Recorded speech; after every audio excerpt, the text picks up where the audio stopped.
people, and welcome to Praxi Prax. On today's tank update, as you can see, there are so many things happening, and the good news is that my tank finally completed the cycling process and I started adding livestock. It's been almost 2 weeks and I've added a few things. I will list the things that I added.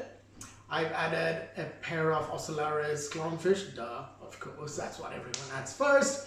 And I just added also a bicolor blenny.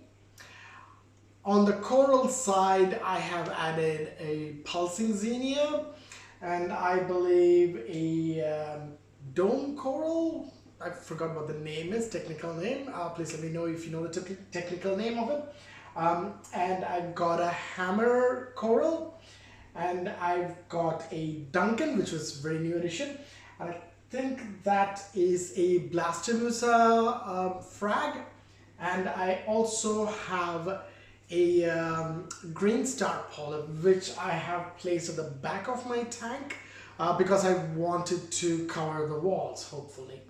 And I also recently got a candy cane. So altogether I got 1, 2, 3, 4, 5, 6, 7, and also the interesting part is I also got a small piece of rock where there was a small, really tiny little torch coral. I think it's a juvenile torch coral, and one polyp of a zoa. I don't know what kind of zoa it is, but I just got that rock. I was like, oh, that looks cool. So I just bought that as well. I placed it somewhere, and I'll put up the picture now.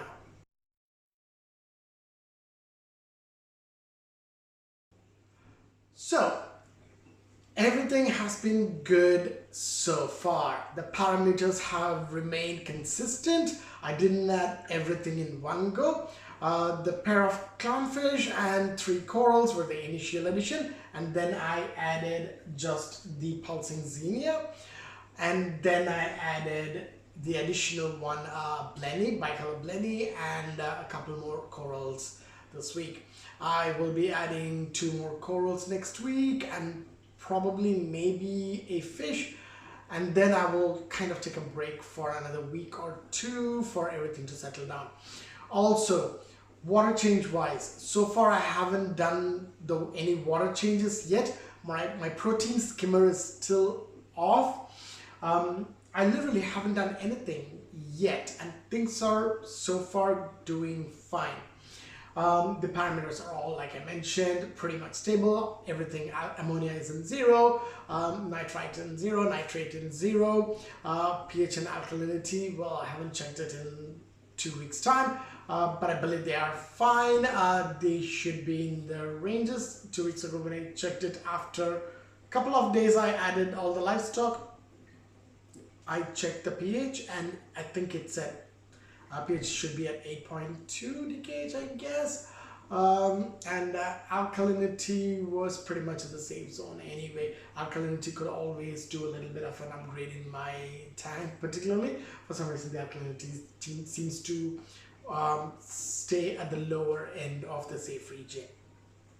Other than that, everything has been good. I also realized that power heads, unfortunately I was recommended a way bigger power head for my tank, which could be good for an SPS and bareback bare tank. I'm sorry, bare bottom tank. Bare bottom tank. However, since I have a substrate that tends to disrupt a lot of my substrates, which is why I added, as you can see, some crushed coral on one side to manage it. And it took me a long time to realize that once I put the corals in, I could literally see that the currents were ripping the corals really fast.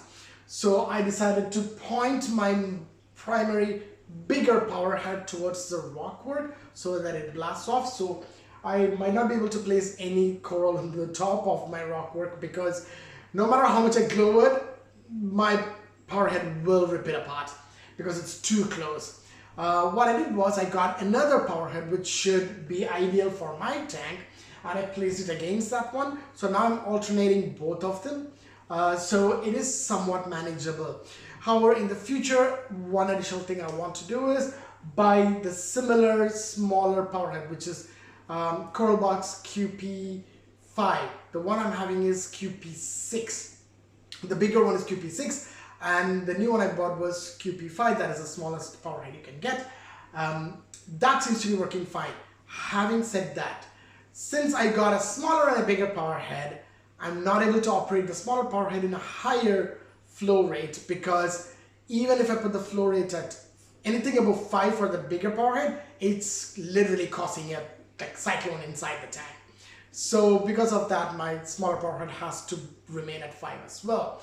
They both work wirelessly. That's one of the functionalities of it. So what I've decided is, probably in the coming days, I might buy another QP5 power head and then use the bigger power head probably for mixing salt and everything for the time being, because it's always good to have a backup power head on hand. Temperature wise, the Inkbird Wi-Fi temperature controller has been amazing. It's been maintaining temperature quite well. However, I also need to have a backup heater, which I will buy sometime later. I know I put it up, I'm just procrastinating that. I know it's not an expensive one, but I don't want to get a very cheap one either. So yeah, that's pretty much it for my tank update. Everything's going good, and I'm pretty happy about how I haven't had any incidents or accidents so far. Things have been quite smooth running, thanks to all the YouTubers and YouTube channels such as BRS TV, Tidal Wave Gardens, I think 12G, a few of the regular ones which I watch. I did a lot of research, and I literally started with everything fresh. There was no live rock, there was no nothing, no live substrate. Everything was literally brand smacking new, which is why it took a while for me to actually establish the tank as well. Still, I would consider my tank is not fully established. It's still a very new tank.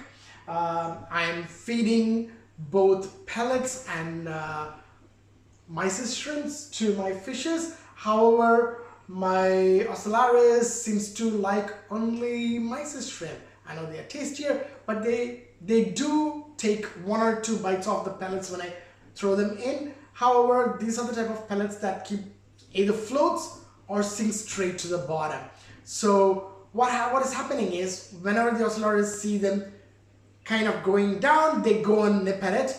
But once it's down, they forget that it even exists there. Once they're floating, they don't give a damn.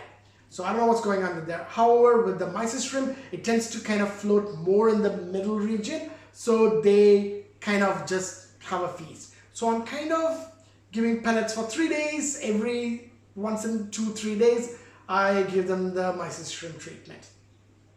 I also named my fishies. So I named my Ocellaris clownfishes as Jelly and Bean.